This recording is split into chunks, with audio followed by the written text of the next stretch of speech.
செல்லையாசிரியர் சொன்னார், ஒரு காலத்துல பார்க்கிங் எல்லாம் சொன்னாப்லங்க, இந்த பள்ளிக்கூட ஆரம்ப காலத்துல கிட்டத்தட்ட ஒரு 20 வருஷத்துக்கு முன்னால எப்படி இருந்துச்சு, 15 வருஷத்துக்கு முன்னால பள்ளிக்கூட கேப்பாரட்டு ஒரு அனாதையா கிடந்துச்சு. காமன் சோர் கிடையாது. இந்த பில்டிங்கும் இந்த எதிர்த்தாப்புல இந்த பில்டிங் தான் இருக்கு, வேற பில்டிங் கிடையாது, காமன் கிடையாது, கிரவுண்ட் கிடையாது, ஒண்ணுமே கிடையாது. பள்ளியோட வாசல் பாடம் கொடுக்கும்போது பிள்ளைகள்லாம் வெளியே இருக்கு, இங்கோடி ஆடு மாடு எல்லாம் நம்ம ஆட்கள்லாம் பத்திக்கிட்டு போவாங்க. அப்படி இருந்த பள்ளிக்கூடம் பல பிரச்சனைக்கு பிறகு பல இன்னல்களுக்கெல்லாம் பிறகெல்லாம் ஒரு தனி மனிதனால் இருந்தாலும் ஒரு குறைந்த வயதுக்காரர் தான் ஒரு பிஇ படித்த ஒரு பட்டதாரி இளைஞர், நல்ல அறிவுள்ளவர், எதையும் சமாளிக்கக்கூடிய பெரிய வல்லவர். இவ்வளவு பிரச்சனைகளுக்கும் அப்பாற்பட்டு இருந்து இந்த பள்ளிக்கூடத்தை வந்து இன்னைக்கு எல்லாரும் பேசக்கூடிய அளவிற்கு இன்னைக்கு இந்த பள்ளிக்கூடம் இருக்குன்னா அதனுடைய காரணம் நம்முடைய செயலாளர் அருள்சாமியே சாரும். நாங்கள்லாம் இருக்கோம்னா அவருக்கு ஒரு பக்கத்துல தான் இருப்போம், எங்க கூட்டா வருவோம். ஆனா அது பெரிய ரிஸ்க் எடுத்து பல பிரச்சனைகள் பல இன்னல்கள் எது வந்தாலும் அதை சமாளித்து இன்னைய வரைக்கும் சமாளித்துக் கொண்டிருக்கிறார். நம்முடைய பழனிசாமி ஆசிரியர் என்ன சொன்னாரு, அவர் உண்மையிலேயே வருஷம் ஒரு பள்ளிக்கூடத்துக்கு ஆண்டு விழா கண்டிப்பாக வைக்க வேண்டும். ஏனென்றால் பள்ளியிலே படிக்கின்ற அனைவரும் கவர்மெண்ட் வேலைக்கு போறதில்லை, அனைவரும் ஒரு எஸ்ஏ ஆக போறதில்லை. ஆனால் படிக்கின்ற குழந்தைகளுக்காக சரி மாணவர்களாக இருந்தாலும் சரி எல்லோருக்கும் ஒவ்வொரு திறமை இருக்கும். அந்த திறமையை வெளிக்கொண்டு வர வேண்டும் என்றால் கண்டிப்பாக அந்த பள்ளியிலே ஆண்டு விழா வைக்க வேண்டும். ஏனென்றால் ஒருவருக்கொருவர் சளைத்தவர் அல்ல, அவர்களை வாழ்க்கையிலே முன்னேறுவதற்கு பல வழியை காட்டக்கூடிய நிகழ்ச்சி பள்ளியினுடைய ஆண்டு விழா. ஆனா எங்களுக்கும் ஆசை இருக்கத்தான் செய்கிறது, நம்முடைய அருட்சாமியர்களுக்கும் ஆசை இருக்கத்தான் செய்கிறது. ஆனா என்னவோ தெரியவில்லை, இந்த ஊருடைய சூழ்நிலையினால அந்த விழா நடத்த முடியாத ஒரு சூழலாம் ஏற்பட்டு போச்சு. அழுத்த ஆய்ந்து போன மாதிரி அந்த மாதிரி நாங்கெல்லாம் நிறைய காலங்களில் அந்த மாதிரி பள்ளிக்கூடத்துக்கு நிறைய செய்திருக்கோம். அதை செய்ததுக்கு உண்டான ஒரு நன்றி ஒரு மரியாதை இந்த ஊர்ல இல்லை. அதனால இப்ப வயசு ஆக ஆக நமக்கு என்ன அப்படின்னு ஒதுங்கிட்டு போறோம். நம்ம வயசு காலங்கள்ல யார் என்ன சொன்னாலும் அந்த தோல்வி போட்டு செயல்பட்ட ஆட்கள் தான். அதே மாதிரி இந்த பள்ளியினுடைய ராசி என்னன்னா, அந்த காலத்திலிருந்து இந்த காலம் வரை படிக்கின்ற மாணவர்கள் மாணவிகள் வந்து எல்லாருமே அரசு தொழில் இருக்காங்க. அந்த பெருமை இந்த பள்ளியை சாரும். அதே போல இந்த பள்ளி இன்னைக்கு இந்த கிராமத்துல எல்லாம் இந்த பள்ளிக்கூடம் எல்லாம் இருக்குன்னா நம்முடைய பெருந்தலைவர் காமராஜர். ஏன் இன்னைக்கு இந்த விழா கொண்டாடுறோம்? பெருந்தலைவர் காமராஜர் அவர்கள் கல்வி கண் திறந்த காமராஜர். இன்னைக்கு கிராமந்தோறும் இன்னைக்கு பள்ளிக்கூடம் இருக்குன்னா அதுக்கு காரணம் யாரு? பெருந்தலைவர் காமராஜர் தான். கல்வி கண் திறந்த காமராஜர் பாங்க.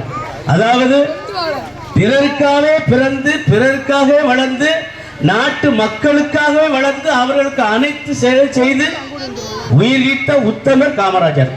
அப்பேற்பட்ட காமராஜர் கல்வி கடவுள், கண்கண்ட தெய்வம். கடவுளை கண்ணால் பார்க்க முடியாது, ஆனால் கண்ணால் பார்க்கக்கூடிய ஒரே தெய்வம் பெருந்தலைவர் காமராஜர் அவர்கள் தான். காமராஜரை பற்றி அவருடைய அரசியல் வாழ்க்கையும் அவருடைய சொந்த வாழ்க்கையும் பேசிக்கொண்டு போனால் பேசிக்கொண்டே இருக்கலாம், கண்ணீர் விட்டுவிடலாம்.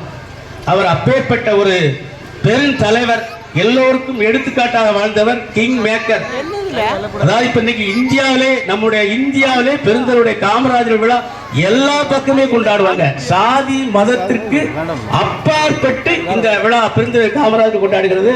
நம்முடைய தமிழக அரசே இன்று ஒரு அரசு விழாவாக எல்லா பள்ளிகளிலும் சீரும் சிறப்புமாக நடைபெற்றுக் கொண்டிருக்கிறது. சாதி மதத்துக்கு அப்பாற்பட்டு. ஏன் எல்லாம் இந்த சமுதாயத்தில் நாம எல்லாரும் ஒரு பெரிய ஆள வரணும்னா அதுக்கு அடிப்படை என்னது? கல்விதான். கல்விதான் நம்முடைய தரத்தை உயர்த்தும், நம்முடைய வாழ்க்கையை உயர்த்தும். அப்பேற்பட்ட கல்வியை கொண்டு வந்தவர் யாரு? நம்முடைய பெருந்தலைவர் காமராஜர் அவர்கள். அதனால இன்னைக்கு எல்லா இலக்கிலுமே விழா கொண்டாடுறாங்க. ஆனா அவரெல்லாம் அந்த அரசியல் காலங்கள்ல எப்படிலாம் அரசியல் இருந்தாரு, பெரிய பெரிய அதாவது இப்ப நாடு திக்குமுக்காடி கொண்டிருக்கிற சமயத்துல எல்லாம் பெரிய பெரிய தலைவர்கள்லாம் இறக்கும் போது பெருந்தலைவர் காமராஜர் தான் ஐடியா காப்பாங்க. அவர் யாரை கையை காட்டுகிறாரோ அவர் தான் முதலமைச்சர், அவர் தான் நம்முடைய பாரத பிரதமர். அப்படி நிறைய பாரத பிரதமரை உருவாக்கியவர் ஒரு பெருந்தலைவர் காமராஜர். அதான் கிங் மேக்கர் என்று அவர்கள் அழைப்பார்கள். ஒரு படிக்காத ஏழை பங்காளர் 6ஆம் வகுப்புல தான் படிச்சாரு. ஆனால் அவர் படிச்சுக்கிட்டு இருக்கும் போது படிப்பை தொடர முடியவில்லை. ஆனா ஒரு படித்த ஒரு பெரிய பட்டதாரிட்ட இருக்கும் அறிவு, அதெல்லாம் தாண்டி அவர்கிட்ட இருக்கும். அவர் இங்கிலீஷ்லயும் பேசுவார். 6ஆம் வரை படித்தவர் தான், ஆனால் அவர் இங்கிலீஷ்லயும் பேச முடியாது. அப்படியேப்பட்ட ஒரு பெருந்தலைவர். அவரெல்லாம் முதலமைச்சர் இருக்கும்போது இந்த பகுதிகளுக்கெல்லாம் அப்படி வரும்போதெல்லாம் பிள்ளைகள்லாம் ஆடு மாடெல்லாம் மேய்ச்சிக்கிட்டு இருந்துச்சான். அப்போ ஒரு பாதி எதுக்குள்ள ஆடு மாடு மேய்க்க அப்படின்னு கேட்டா வேற வழி இல்லைல்ல, சாப்பாட்டுக்கு வழி இல்லை, வசதி இல்லை, எங்களோட வயிற்று போட்ட பழைக்கணும் இல்லையா, அதான் நாங்கள் இந்த ஆடு மாடு மேய்ச்சிட்டு இருக்கோம். உடனே சம்பந்தப்பட்ட அதிகாரிகளை கூப்பிட்டு இந்த பிள்ளைகள் படிக்கிறதுக்கு என்ன செய்யணும் அப்படின்னு கொண்டு வந்தா பள்ளிக்கூடத்துக்கு மதிய உணவு திட்டத்தை கொண்டு வந்து அந்த மதிய உணவு திட்டத்தை கொண்டு வந்தா பிள்ளைகள்லாம் வரும், எல்லா பிள்ளைகளும் படிக்கும், எல்லா பிள்ளைகளுடைய வாழ்க்கை தர உயரும், நாடு முன்னேறும் என்ற ஒரு ஏழை பங்காளன், கல்வி அறிவி படிக்காத ஒரு பங்காளன் அது பெருந்தலைவர் காமராஜர் தான். இப்படி சொன்னா காமராஜரை பத்தி பேசிக்கிட்டே இருக்கலாம். அப்பேற்பட்ட ஒரு பெருந்தலைவருடைய இந்த பிறந்த நாள் 123வது பிறந்த நாள் வந்து நாம சீரும் சிறப்புமா கொண்டாடிட்டு இருக்கோம். அது மாதிரி இங்க நம்ம இந்த பள்ளியில படிக்கின்ற, அப்படியே சொல்லிட்டேன், பள்ளியில படிக்கின்ற மாணவர்களுக்கு இந்த பள்ளியில படிச்சாலே ஒரு நல்ல யோகம் தான். அவங்க எந்த நினைச்சு இந்த பள்ளிக்கூடத்துக்கு நம்ம படிக்க வராங்க, நம்ம ஒரு பெரிய வேலைக்கு போகணும், ஒரு இன்ஸ்பெக்டர் ஆகணும், இல்லை ஒரு ஐஏஎஸ் ஆகணும், இல்லை ஒரு டாக்டர் ஆகணும்னு நினைச்சு வந்தோம்னா கண்டிப்பா ஆவாங்க. இந்த கிராமத்தில் ஒரு குக்கிராமம் தான், கிட்டத்தட்ட ஒரு 200 தலைக்கட்டு இருக்கு. ஆனா அதாவது அரசு வேலை இல்லாத வீடு ஒரு வீடு கூட கிடையாது. எல்லாரும் வீட்டிலையும் அரசு இருக்காங்க. தொழிலதிபராக இருந்தா மற்றவர்கள் எடுத்துக்காட்டா தான் இருப்பாங்க. அது மாதிரி கல்வித்துறை எடுத்துக்கிட்டாலும் எடுத்துக்காட்டா தான் இருப்பாங்க.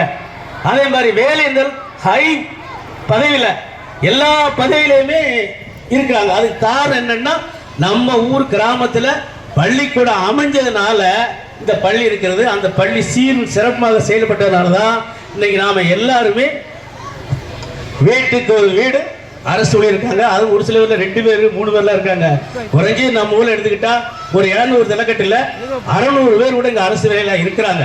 அந்த பெருமையை வந்து நம்முடைய பள்ளிக்கூடம் தான். இதுக்கெல்லாம் அடித்தளம் போட்டவர் நம்முடைய பெருந்தலைவர் காமராஜர்.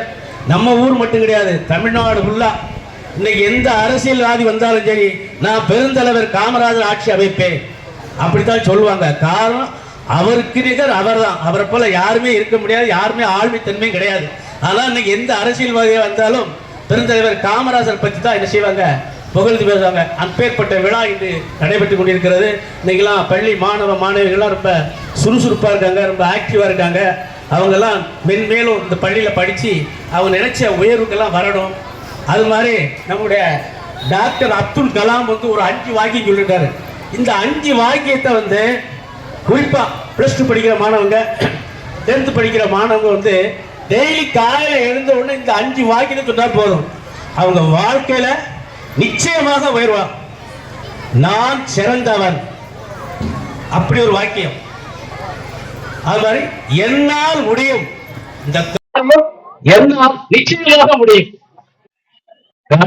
சனாதிபதி டாக்டர் அப்துல் கலாம் சொன்னது. இது ஏன் சொல்றோம்னா, இது பள்ளி மாணவர்களுக்கு, குறிப்பா 12ஆம் வகுப்பு படிக்க மாணவர்கள் இதை டெய்லி நீங்க காலையில சொல்லுங்க.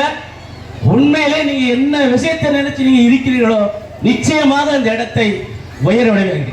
அதுக்கு தான் இந்த வாக்கியத்தை சொன்ன. அதுபோல நம்முடைய பிள்ளைகள், எல்லா பிள்ளைகளும் நம்முடைய தாயப்பங்கள்லாம் மதித்து அவர்களுக்கு மரியாதை கொடுத்து நீங்க எல்லா பிள்ளைகளுமே நல்லா படிச்சு வாழ்க்கையில முன்னேறணும்.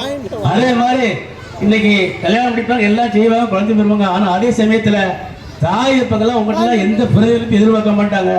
உங்களுக்காகவே பிறந்து, உங்களுக்காகவே வளர்ந்து, எந்த சுகத்தையும் அறியாமல் உங்களுக்காகவே வாழக்கூடிய 2 உயிர் யாரு? தாயும் தகப்பன் தான். அவங்களுடைய மனசை நோகடிக்காம அவர்களுக்காகவாவது நீங்க என்ன செய்யணும், நீங்க படிக்கணும், ஒரு பெரிய வேலைக்கு வரணும். அந்த தாயப்பங்க எதிர்பார்க்கக்கூடிய வசதி ஒண்ணுதான். என் பிள்ளை இன்னைக்கு ஒரு எஸ்ஐயா இருக்கிறாரு, என் பிள்ளை இன்னைக்கு ஒரு இன்ஸ்பெக்டர் இருக்காப்ல, என் பிள்ளை இன்னைக்கு ஒரு கலெக்டரா இருக்காரு.